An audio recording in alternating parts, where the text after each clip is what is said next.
The biggest things are the exposure of your skin to the cold. When it is extremely cold, like now, your skin can actually freeze. And when your skin freezes, it actually acts very similarly to if you get a severe burn. The areas of your body that are prone to this would be your nose, your ears, your chin, your fingers, and your toes. But realistically, they're the areas that we often think, wow, these feel very cold.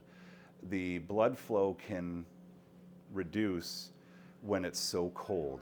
The blood vessels actually constrict or squeeze, and because of that, they aren't getting the normal amount of blood flow. After a while, that tissue can freeze, and to be honest, once it freezes completely, that we are not really able to reverse that entirely. If somebody does come in with frostbite, we try to minimize the tissue damage, but prevention is the biggest key of all. What's a warning sign for somebody? Pain. Pain is the warning sign. It hurts. Frostbite actually doesn't sneak up on people.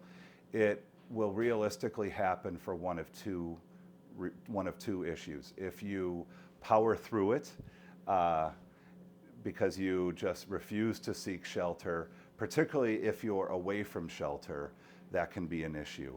Another thing that can happen is if you get stranded.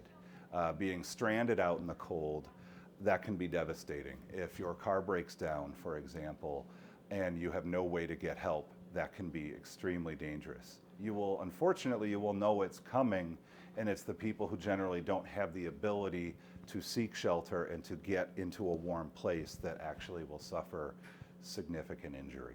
At what point do you know that you need to seek medical attention?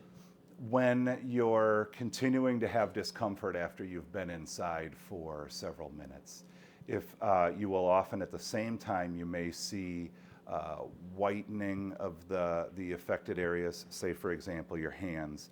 If the fingertips are not returning to normal color after you've been inside for several minutes, then you need to be concerned because there may be little to no blood flow to those parts of your body.